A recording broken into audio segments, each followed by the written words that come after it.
Assalamualaikum warahmatullahi wabarakatuh. Kita nyambung lagi ya anak-anak. Apa kabarnya hari ini? Alhamdulillah ya, dalam keadaan sehat walafiat. Baiklah, sebelum belajar tematik, marilah kita membaca basmalah dulu. Bismillahirrahmanirrahim. Kita akan mempelajari pembelajaran 4. Silahkan dibuka halaman 33. Di sini ada yang ayo menyimak ya. Organisasi Pergerakan Nasional. Ya. Di situ ada pergerakan nasional timbul karena perlawanan bersenjata yang dilakukan di berbagai daerah tidak berhasil ya. Melawan penjajah, melawan Inggris tidak berhasil. Kegagalan tersebut dikarenakan karena perlawanan masih bersifat kedaerahan. Kegagalan tersebut menyadarkan kaum pergerakan nasional untuk mengubah taktik dan strategi perjuangan melawan penjajah. Pergerakan nasional juga muncul didorong oleh bangkitnya nasionalisme Asia. Pada waktu itu bangsa-bangsa di Asia sedang menghadapi imperialisme barat. Kemenangan Jepang dalam perang melawan Rusia tahun 1905 juga membuktikan bahwa bangsa timur juga dapat mengalahkan bangsa barat. Pada masa pergerakan nasional, perjuangan mengusir penjajah yang semula bersifat kedaerahan mulai ditinggalkan. Pemuda dan pelajar Indonesia mulai berpikir mendirikan organisasi modern.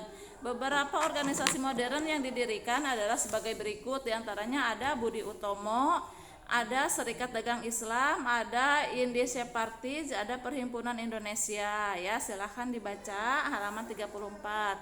Setelah dibaca dijawab pertanyaannya. Setelah jawab pertanyaan, di sini ada kronologi sejarah lahirnya Sumpah Pemuda. Perjuangan mengusir penjajah yang semula bersifat kedaerahan mulai ditinggalkan. Pemuda dan pelajar Indonesia mulai berpikir mendirikan organisasi modern. Beberapa organisasi modern diantaranya tadi apa ada? Budi Utomo, Serikat Islam, Indonesia Parties, dan Perhimpunan Indonesia. Pada tanggal 7 Maret 1915, Gerakan Pemuda mempelopori Trikoro Darmo atau tiga tujuan mulia. Trikoro Darmo kemudian bernama Jong Java atau Pemuda Jawa. Berdirinya Jong Java ini kemudian diikuti oleh perkumpulan pemuda-pemuda lain seperti Jong Sumatera, Jong Ambon, Jong Celebes ya, dan pemuda kaum Betawi. Pada beberapa organisasi pemuda juga sudah mulai tampak adanya usaha ke arah persatuan bangsa Indonesia. Pada tahun 1926 dibentuk PPPI atau Perhimpunan Pelajar-Pelajar Indonesia. Pada tanggal 15 November 1925 diadakan pertemuan pemuda di Jakarta yang dihadiri wakil-wakil Jong Java, Jong Ambon, Jong Sumatera Bon, dan pelajar-pelajar Minahasa, Sekarukun, dan lain-lain. Pertemuan menghasilkan sebuah komite yang disebut Jong Indonesia Kongres Komite dengan Ketua Tabrani. Komite bertugas mempersiapkan Kongres Pemuda. Sebagai hasilnya, pada tanggal 30 April sampai 2 Mei 1926 diadakan Kongres Pemuda Indonesia ke-1 di Jakarta dengan Ketua Tabrani. Tujuan Kongres Pemuda Indonesia ke-1 adalah memajukan paham persatuan dan kebangsaan, mempererat hubungan antar perkumpulan pemuda. Di dalam Kongres PPPI mengajukan usul agar semua organisasi pemuda dikumpulkan dalam satu wadah organisasi pemuda Indonesia.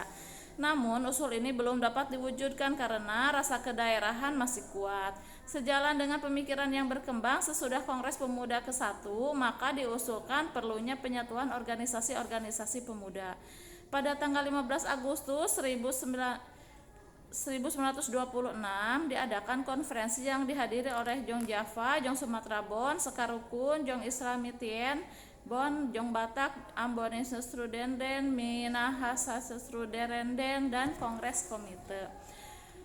Organisasi-organisasi pemuda menyetujui dibentuknya suatu badan permanen untuk keperluan persatuan Indonesia kecuali Jong Islamatain. Pada tanggal 31 Agustus 1926 diserahkan anggaran dasar organisasi baru yang bernama Jong Indonesia atau Pemuda Indonesia. Tujuan Pemuda Indonesia adalah menanamkan dan mewujudkan cita-cita persatuan seluruh Indonesia dengan didasari nasionalisme menuju ke arah terwujudnya Indonesia Raya. Selanjutnya PPPI mengusulkan diadakannya Kongres Pemuda Indonesia kedua. Keinginan persatuan pemuda diwujudkan dalam Kongres Pemuda Indonesia kedua di Jakarta tanggal 26 sampai 28 Oktober 1928. Kongres dihadiri oleh 9 organisasi pemuda dan sejumlah tokoh politik, diantaranya Soekarno, Sartono, Sunaryo. Kongres dilaksanakan dalam 3 tahap rapat, yaitu rapat yang diadakan pada hari Sabtu tanggal 27 Oktober. Dalam acara pembukaan dibacakan amanat tertulis dari Insinyur Soekarno sebagai Ketua PNI. Selain itu, Muhammad Yamin juga memberikan ceramah tentang persatuan dan kebangsaan Indonesia. Yang B, rapat yang diadakan pada hari Minggu tanggal 28 Oktober 1928 jam 8 sampai jam 12. Rapat tersebut membahas tentang hal-hal yang berkaitan dengan pendidikan. Yang C, rapat yang diadakan pada hari Minggu tanggal 28 Oktober 1928 pukul 17.30 sampai 20 pada malam harinya ya. Dalam acara istirahat setelah ceramah dari Ramlan dan Sunaryo, W.R. Supratman menyanyikan lagu dengan judul Indonesia Raya yang kemudian menjadi lagu kebangsaan Indonesia ya. Sebagai puncak acara diikrarkannya keputusan Kongres yang dirumuskan oleh Muhammad Yamin. Keputusan tersebut terkenal dengan sebutan Sumpah Pemuda. Di sini ada Sumpah Pemudanya ya, silahkan dibaca.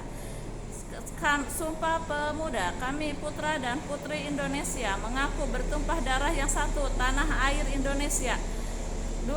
Kami putra dan putri Indonesia mengaku berbangsa satu, berbangsa Indonesia. 3. Kami putra dan putri Indonesia menjunjung bahasa persatuan, bahasa Indonesia. Nah, itulah mungkin sedikit tentang pemahaman Sumpah Pemuda ya. Sekarang kita akan membahas tentang teks narasi. Teks narasi adalah suatu karangan fiksi atau non-fiksi yang menyajikan serangkaian peristiwa atau kejadian dan disusun secara kronologis sesuai dengan urutan waktunya. Silakan kalian dibaca dulu, di sini ada ciri-ciri teks narasinya ya. Setelah teks narasi, silakan kalian baca yang kini aku tahu halaman 40 sampai halaman 42. Ya. Setelah itu untuk pembelajaran kali ini tidak ada tugas, hanya tadi aja tugasnya halaman 35 saja ya. Mungkin pembelajaran kali ini sampai di sini dulu. Bu Nuni akhiri dengan membaca hamdalah, alhamdulillahirabbil alamin. Mohon maaf apabila ada kesalahan dan kekurangan. Terima kasih. Wassalamualaikum warahmatullahi wabarakatuh.